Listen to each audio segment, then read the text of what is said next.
हाय, मैं सानिका हिताबकर आपका प्राइड के ऑनलाइन पोर्टल से आपका स्वागत है। आज का हमारा टॉपिक है डिसीजन मेकिंग स्टेटमेंट। आज देखते हैं हम डिसीजन मेकिंग स्टेटमेंट क्या होता है। डिसीजन मेकिंग स्टेटमेंट वो होते हैं जहां हम कंपेयर करते हैं वैल्यूज को और फिर हमें मिलता है ट्रू और फॉल्स। जैसे हमें पता है बूलियन वैल्यू हमें दो आउटपुट देता है, इधर ट्रू और फॉल्स। डिसीजन मेकिंग भी वैसे ही हमें वैल्यू देता है, एक तो ट्रू या फिर फॉल्स। अगर कंडीशन राइट हुई तो वो ट्रू होगा, अगर कंडीशन रॉन्ग हुई तो वो फॉल्स होगा। इस तरह से हम डिसीजन मेकिंग यूज करते हैं चेक करने के लिए कि कंडीशन राइट है या रॉन्ग। अब ये कंडीशन क्या होता है, सपोज मुझे कोई कंपैरिजन करना है, अगर मुझे कोई वैल्यूज कंपेयर करनी है तो ये वैल्यूज कंपैरिजन करने के बाद मुझे पता चलेगा कि वैल्यू राइट है या रॉन्ग है। उसे हम कंडीशन कहते हैं। जैसे अगर मेरा वैल्यू 10 है और मुझे देखना है कि वो ग्रेटर देन 20 है या लेस देन 20 है, ये कंपैरिजन हुआ, यानी ये कंडीशन हुई। ये कंडीशन को अगर वो ग्रेटर देन 20 है तो ट्रू है, अगर वो लेस देन 20 है तो फॉल्स है। ये बनाने के लिए मैं डिसीजन मेकिंग स्टेटमेंट का यूज करती हूँ। डिसीजन मेकिंग स्टेटमेंट 4 टाइप्स के होते हैं। First if statement, second if else statement, third nested if statement और फोर्थ स्विच स्टेटमेंट। हम एक एक करके चारों स्टेटमेंट देखते हैं हम कैसे यूज कर सकते हैं। हम सबसे पहले देखते हैं इफ स्टेटमेंट। इफ स्टेटमेंट क्या करता है, इफ स्टेटमेंट एक वैल्यू को लेता है और कंपेयर करता है, अगर वो ट्रू हुई तो वो प्रिंट करता है। इफ स्टेटमेंट सिर्फ ट्रू पार्ट को एग्जीक्यूट करता है। अब हम देखते हैं if else statement. If else statement if की तरह ही है, पर यहाँ पे हम फॉल्स वैल्यू को भी एग्जीक्यूट करते हैं। जैसे अगर मैंने कंडीशन ली है ए इज ग्रेटर देन 10, तो अगर मेरी ए की वैल्यू 20 है तो वो ग्रेटर है, तो वो ट्रू एग्जीक्यूट होगा, यानी ट्रू का स्टेटमेंट एग्जीक्यूट होगा। लेकिन हम एल्स पार्ट में फॉल्स स्टेटमेंट लिखेंगे जो लिखेगा ए इज लेसर। इस तरह से हम इफ एल्स स्टेटमेंट यूज कर सकते हैं। अब हम देखते हैं नेस्टेड इफ एल्स का क्या काम है। नेस्टेड इफ एल्स हम यूज करते हैं क्योंकि हमें एक कंडीशन को 2 बार चेक करना हो। अगर सपोज करो मुझे चेक करना है ए इज ग्रेटर देन 10 और मुझे चेक करना है ए इज लेसर देन 50। मुझे चेक करना है जो भी नंबर्स है वो बिटवीन 10 to 50 होने चाहिए। इस कंडीशन के लिए मैं नेस्टेड इफ एल्स यूज करूंगी।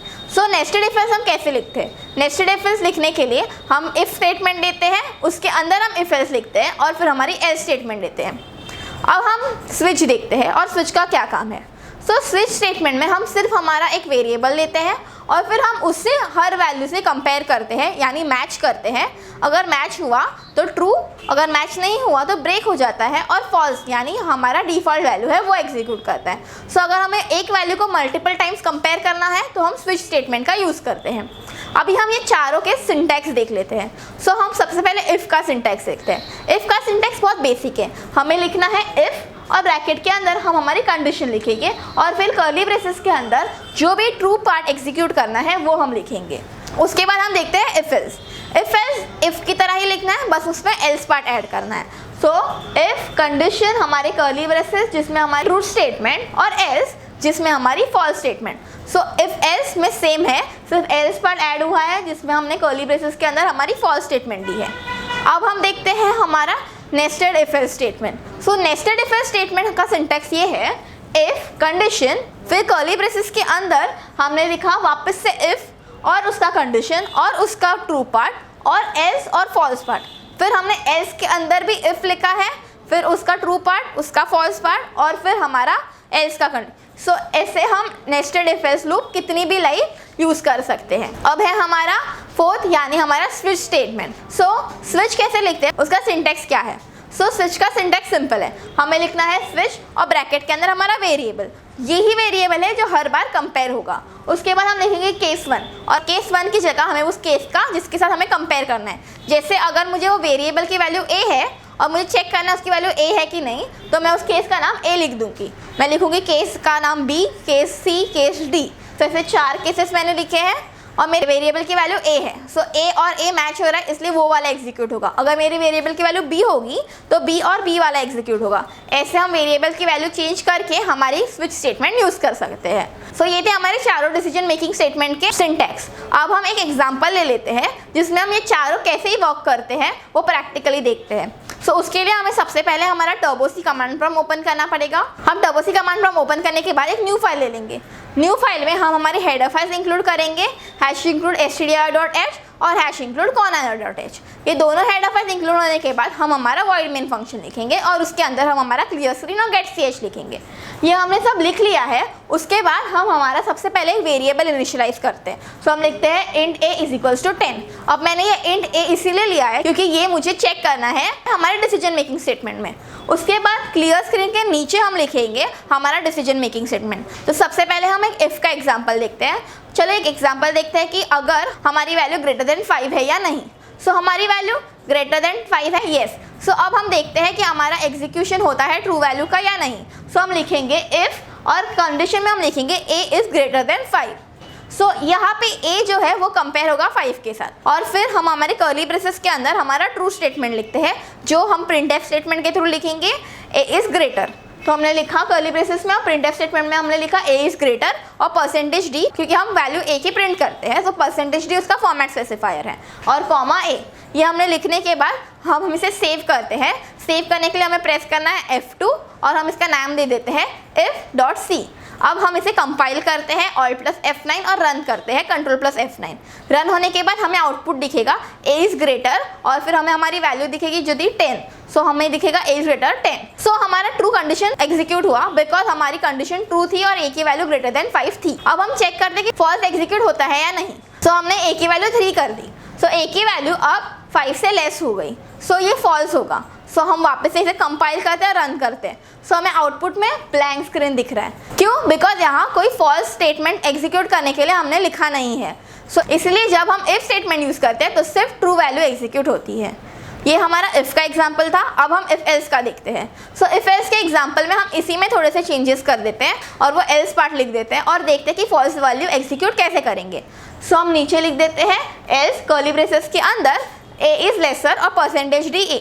अब जो a की वैल्यू लेसर हुई तो वो प्रिंट होगी और उसकी वैल्यू प्रिंट होगी। सो मैंने वापस से सेव किया, कंपाइल किया और रन किया तो अब मुझे दिख रहा है a इज लेसर और हमें वैल्यू दिख रही है 3।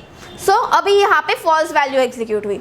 सो इसीलिए हम इफ एल्स का यूज करते हैं। सो इफ एल्स करता क्या है, वो ट्रू वैल्यू एग्जीक्यूट करता है। अगर ट्रू वैल्यू एग्जीक्यूट नहीं हो रही है यानी कंडीशन मैच नहीं हो रही है तो वो एल्स एग्जीक्यूट करता है यानी फॉल्स एग्जीक्यूट करता है। सो ये था इफ एल्स। अब हम देखते हैं एक नेस्टेड इफ एल्स।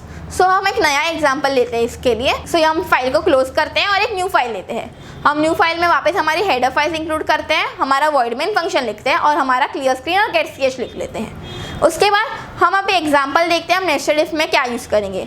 सो हम एक वैल्यू लेते हैं a। तो हमने एक वेरिएबल लिया int a = 10। अब मुझे चेक ये करना है कि a should be in the range between 5 और 20 यानी a की वैल्यू 5 से स्टार्ट हो रही होगी या फिर 20 पे खत्म हो रही है। यानी 5, 6, 7 टिल 20 अगर वैल्यू हुई तो कंडीशन ट्रू है, अगर नहीं है तो कंडीशन फॉल्स है। सो ये देखने के लिए हम यूज़ करते हैं नेस्टेड इफ। सो हम क्लियर स्क्रीन में लिखेंगे if a is greater than 5। अगर a इज ग्रेटर देन 5 यानी ट्रू पार्ट एग्जीक्यूट होगा। फिर उसके अंदर हम वापस से एक इफ लिखेंगे और लिखेंगे a should be less than 20।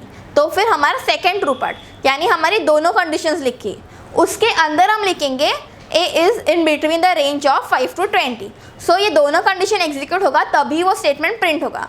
इसके एल्स में हम लिखेंगे a is not lesser than 20। अब ये पूरे इफ के बाद यानी हमारा आउटर बिग यानी हमारा बिगर इफ के बाद हम हमारा एल्स पार्ट लिखेंगे जो है a is not in the range of 5 and 20। सो ये हमारा आउटर एल्स था। सो ये था हमारा नेस्टेड इफ एल्स। सो अब हम इसे सेव करते हैं और इसे नाम दे देते हैं nested if else.c। अब मैं इसे कंपाइल करती हूँ Alt+F9 और रन करती हूँ Ctrl+F9। सो हमने a का वैल्यू लिया था 10 जो ऑब्वियसली रेंज 5 और 20 के बीच की वैल्यू है। सो हमें आउटपुट में दिख रहा है a is in the range between 5 and 20। अब मैं इसकी वैल्यू चेंज करती हूँ और a की वैल्यू 25 कर देती हूँ। सो ये वैल्यू 25 है जो 5 से ग्रेटर है। येस एग्जैक्टली, वो 5 से ग्रेटर यानी फर्स्ट इफ स्टेटमेंट एग्जीक्यूट होगा लेकिन वो 20 से लेसर नहीं है। तो वो इनर इफ एग्जीक्यूट नहीं होगा, वो उसका एल्स पार्ट एग्जीक्यूट करेगा जहाँ पे लिखा है a is not in the range between 5 and 25। सो हम अब इसे एग्जीक्यूट करके देखते हैं Ctrl+F9 और देखो हमें आउटपुट यही दिख रहा है a is not in the range of 5 and 20। सो ये हमारा था नेस्टेड इफ एल्स स्टेटमेंट। अब हम देखते हैं स्विच स्टेटमेंट। सो हम स्विच स्टेटमेंट यूज़ करते हैं जब हमें एक वैल्यू को बहुत बार कंपेयर करना है। सो हम एक नया एग्जाम्पल ले लेते हैं उसके लिए। सो वो नया एग्जाम्पल ये है कि स्टूडेंट्स को उनके रिपोर्ट कार्ड मिले हैं और उस पर लिखा है उनके ग्रेड्स। हम उनके ग्रेड्स इंसर्ट करेंगे और हमें आउटपुट में आना चाहिए उनके लिए कुछ कमेंट, यानी अगर स्टूडेंट ने ए लाया है तो उसको हम आउटपुट दिखाएंगे एक्सीलेंट, अगर उसने बी लाया है तो हम उसे देंगे वेरी गुड, अगर उसने सी लाया है तो हम लिखेंगे गुड, अगर उसने डी लाया है तो हम उसको लिखेंगे वेल डन, अगर उसने ई लाया है तो हम उसे लिखेंगे बेटर लक नेक्स्ट टाइम। सो ये उसके सारे कमेंट्स है जो हम उसके ग्रेड के हिसाब से देंगे। सो हम ये प्रोग्राम लिखते हैं। इस प्रोग्राम के लिए हम वापस से हमारी एक न्यू फाइल ओपन करते हैं और हम लिखते हैं #include stdio.h और #include conio.h। ये दोनों हेडर फाइल लिखने के बाद हम हमारा void main फंक्शन लिखते हैं जिसमें हम लिखेंगे हमारा क्लियर स्क्रीन और getch फंक्शन। उसके बाद मैं एक वेरिएबल इनिशियलाइज करती हूँ जो एक कैरेक्टर है। सो मैंने कैरेक्टर लिया ch और उसको वैल्यू दे दी सिंगल इन्वर्टेड कोट में a। सो अब ये ch की वैल्यू a है। मैं ये ch वेरिएबल को कंपेयर करना चाहती हूँ हर एक केस के साथ। सो मैंने स्विच लिखा है आफ्टर क्लियर स्क्रीन और ch लिखा ब्रैकेट के अंदर। उसके बाद ये ch हर वैल्यू को कंपेयर होगा। सो हम सबसे पहले केस लिखते हैं। हम लिखते हैं केस a जिसके प्रिंटफ में लिखते हैं हम एक्सीलेंट, केस b जिसके प्रिंटफ में हम लिखते हैं वेरी गुड, केस c जिसके प्रिंटफ में हम लिखते हैं गुड, और केस d हम जिसमें लिखते हैं वेल डन, और केस e जिसमें हम लिखते हैं बेटर लक नेक्स्ट टाइम। अभी हमें और एक डिफ़ॉल्ट केस बनाना पड़ेगा जिसमें हमने कोई भी एंटर नहीं किया, जिसमें सपोज किसी ने x या y या z एंटर किया तो उसको भी आउटपुट कुछ आना चाहिए। हम डिफ़ॉल्ट वैल्यू लिख देंगे इनवैलिड या इनकरेक्ट इनपुट। सो हमने लिखा इनकरेक्ट इनपुट। सो हमने यहाँ पे देखा हर केस के बाद हमने ब्रेक लिया है। अगर एक का केस एग्जीक्यूट नहीं हुआ तो वो सेकेंड पे जाता है, बिकॉज हमने हर केस के बाद ब्रेक डाला है। अभी हमने हर केस के बाद ब्रेक डाला है और फिर अगर कोई भी एग्जीक्यूट नहीं हुआ तो नेचुरली डिफ़ॉल्ट एग्जीक्यूट होगा, यानी अगर कोई भी कंडीशन ट्रू नहीं होती तो डिफ़ॉल्ट जो उसका फॉल्स पार्ट है वो एग्जीक्यूट करता है। सो हम इसे सेव करते हैं। हमने हमारा कैरेक्टर वैल्यू a लिया था, सो हमें ऑब्वियसली आउटपुट आना चाहिए एक्सीलेंट। तो हम चेक करते हैं हमारा आउटपुट एक्सीलेंट आ रहा है या नहीं। सो हम इसे सेव करते हैं और लिखते हैं switch.c और हम इसे कंपाइल करते हैं Alt+F9 और रन करते हैं Ctrl+F9। अब हमें आउटपुट दिख रहा है एक्सीलेंट। सो इस तरह हमने हमारे ग्रेड को कंपेयर किया हमारे केसेस से और हमें आउटपुट मिल रहा है। अब हम चेंज करते हैं हमारे ग्रेड को और उसे x दे देते हैं और चेक करते हैं कि डिफ़ॉल्ट वर्क कर रहा है कि नहीं। सो अब x दिया, वापस से हम इसे कंपाइल करेंगे, वापस से रन करेंगे। सो हमें आउटपुट आ रहा है इनकरेक्ट इनपुट। सो इस तरह से हम डिफ़ॉल्ट वैल्यू को यूज़ कर सकते हैं, यानी जिस वैल्यू की कोई भी केस नहीं है वो वैल्यू डिफ़ॉल्ट में चली जाएगी और उसका पार्ट एग्जीक्यूट हो जाएगा। सो वो हमारे डिसीजन मेकिंग स्टेटमेंट का फॉल्स पार्ट है। सो ये था हमारा स्विच स्टेटमेंट का एग्जाम्पल। आई होप आपको ये सारे एग्जाम्पल्स अच्छे से समझे होंगे। ये सारी फाइल्स और असाइनमेंट मैंने यहाँ नीचे डाउनलोड बटन पे दी है। आप इसे डाउनलोड कीजिए, प्रैक्टिस कीजिए और फिर अपलोड कीजिए। आप इसे अपलोड करेंगे तभी हमें पता चलेगा कि आपको ये कंसेप्ट कितने अच्छे से क्लियर हुआ है। हमारे वीडियोस देखने के लिए और हमसे जुड़े रहने के लिए धन्यवाद।